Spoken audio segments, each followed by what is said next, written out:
Last week we looked at training schedules and how you can go about creating your own, but I got a request from one of my subscribers, an Xbox user, and he has been unable to download the training schedules for his Xbox console as well. So since most of the Football Manager training schedules have been designed for PC, in this video I'm going to take you through all the training schedules step by step that are on my computer, and then in case you're using a PlayStation 5 on Xbox or the Google Stadia, whichever console you're playing on, you could be able to take those screenshots and then try to recreate them for yourself on your console. So I'll be using the custom training schedules from Passion for FM. It's designed for Football Manager 2022, but it works so well in Football Manager 2023, and it's easily just plug and play. So you can go ahead and recreate the system for yourself and see how it works out for you. So this is the general training session. You can see it right below here in the screen. You can see how it's designed, and then you can go on to look for all-in-one training sessions for your team. You can go on to design it to look in this manner. There are all other training schedules as well. You can go for counter-attacking, gig pressing, tactical styles. There are other scenarios as well, and in the scenarios you can go on to look at chances creation. You can go for scoring more goals directly, scoring more goals if it's designed for a Sunday game. If your game is on a Sunday, you can go on to include this. You can go on to create it in this manner. There are also alternative training schedules that look in the let me say for the similar scenario. You can go on to have them in this training schedule. You can go on to redesign your training schedule like this. Scoring more goals, this is also how it is set up. Shutting up shop, trying to defend. In your defensive phase of the game, you're coming up against a team that's much better than you. You can go on to use this particular training schedule. Defending training as well.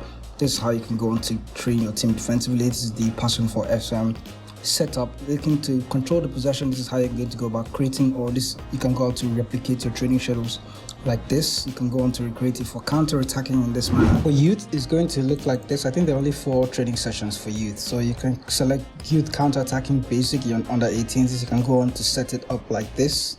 And this is okay. There's a slight tweak here. Oh, it's the same thing. So counter-attacking default, they're all the same really for youth. So if you want to go and set up your training, you can just go about doing it like this.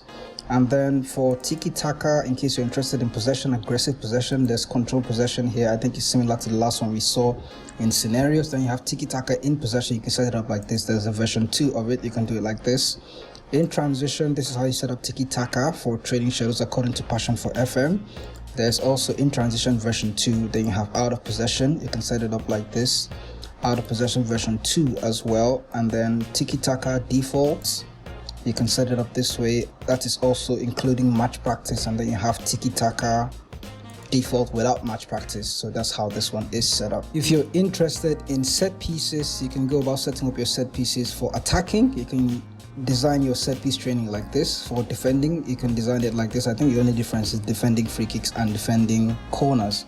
So defending with 2 matches in store, if you have a game in between like midweek fixture, you can go and set up your set piece training like this, or your training to include set pieces. Then you have general training for set pieces, delivery and defending corners, and attacking attacking corners have also been included. Then there's also a similar training routine for a Sunday game, for example. For preseason, this is probably the most important of all training schedules. I have to admit, there's preseason version 2 here, and I don't know if there's another preseason, but there's a preseason version 2 folder where you have 1 match preseason in case you're preparing for just 1 game in preseason. Then you also have a 2-game preseason training schedule that you can go on to create like this. There's teamwork for preseason as well, also very, very important to help you increase your tactical familiarity. And then there is also 1 game week in preseason in case the friendlies are already up and running. And then, this is before the preseason actually goes on to start. So the first one that we looked at was the match scenarios where your games have already started coming out. And then just the beginning of preseason, the very first week and the very second week, where you're going to have to bring the players up to speed physically and make them fit. Week 1 and week 2 training schedules are what you can go on to create for your team. So there's other tactical styles included in this training schedule. I think there are only 3. Yep, they're just the 3: control possession, wing play, and park the bus. So for control possession, Passion for FM, this is how you're going to set up your team in case you're interested in controlling possession. Parking the bus is also an option. You can go about creating your parking the bus in training schedule for a big game where you know that you're the team that is not going to be expected to have possession of the ball a lot. You have wing play as well. If you can hit your position from the flanks, try to create chances by crossing the ball into the box. You can go about creating your training schedules in this manner. So we've gone through most of the training schedules in this particular Passion for FM training schedules mega pack, and then looking, I think we just have the two in counter attacking and gege pressing. So looking at gege pressing now, there's gege pressing default, and this is the way the gege pressing is set up for default. I think this is okay, it's different for the default, and then there's default with match practice. So the first one we looked at was default with match practice, and then you have just the normal default without match practice. This is how gege pressing is set up when you're in transition or in possession. Sorry, this is how you're going to set up your team in trying to build their in possession gege pressing abilities, and then in transition high intensity is how you're going to set it up. They have in transition normal intensity is how you're going to set that up, and then you have out of possession Passion for FM gege pressing training schedule. This is how it's set up. Counter attacking is next, and then looking at counter attacking, you have score more goals directly version 2. That's the way they're set up. You have defensive phase of the counter attacking team. This is the way your schedule is set up. You have counter attacking in possession. This is the way it's set up. Counter attacking for youth under 18. I think we've seen this somewhere in the youth training schedules. Nonetheless, counter attacking by default for Passion for FM. This is how it's created. And then counter-attacking fluid, you can go back creating like this. There's also a goalkeeper training schedule in there as well. Counter-attacking fluid movements, this is the way it's set up. And then you have counter-attacking short passing fluid. Wow, that's an interesting one. So scrolling down, we have counter-attacking preseason training schedules. This is the way it's going to be set up. You have counter-attacking week 1, counter-attacking week 2, counter-attacking gege pressing combined. Wow, this is quite interesting. I should probably save this for myself. So in case you didn't already know about it, we're going to look at the all-in-one training general training schedules. This is the way it's set up. And then all-in-one training schedules that isn't general training. There's more technical training in there. And then there's an Ajax training model. So this looks interesting as well. Probably a youth-based model. There's preseason as well, a lot of youth training. So this is probably very important for trying to develop your wonder kids. So looking at your youth preseason normal, this is how it's set up. Youth preseason heavy, this is the way it's set up. And then looking at their youth insight on high intensity, there's also inside version 2, which is not so high intensity. You have personality training with high intensity to try to boost your players' personality and get them to become as determined as possible. You have personality version 2. You have speed and speed, or speed mid by Passion for FM. There's mid, and then there's high intensity speed training. There's technique basic learning for your youth players, and then you have technique and technique version 2. So that's basically how it's set up for youth. So in case you want to boost your wonder kids, you can go about doing it in this manner using all the training schedules that I've gone through for the Ajax tips training schedule created by Passion for FM.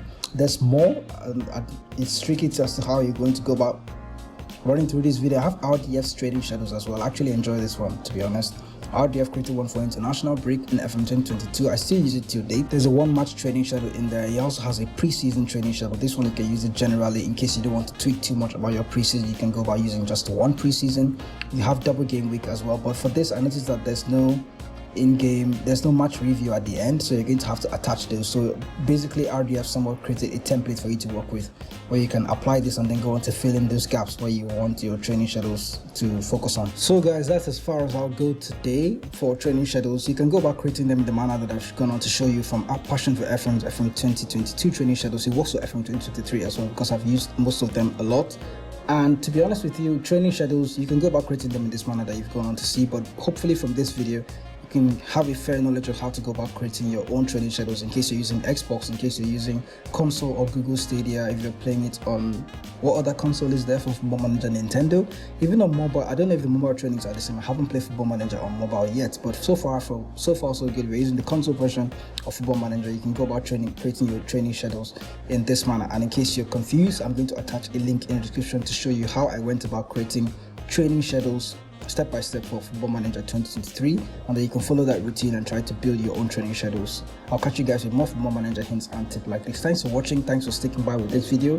If you have any more information that you're looking for, remember to hit the comment section so you can ask me, and I'll go on to try and answer your questions. If I can answer it directly, if I need to make a video about it, I'm going to go on to make a comprehensive video so it's understandable for you to consume. I'll catch you guys in the next video. Thanks for watching.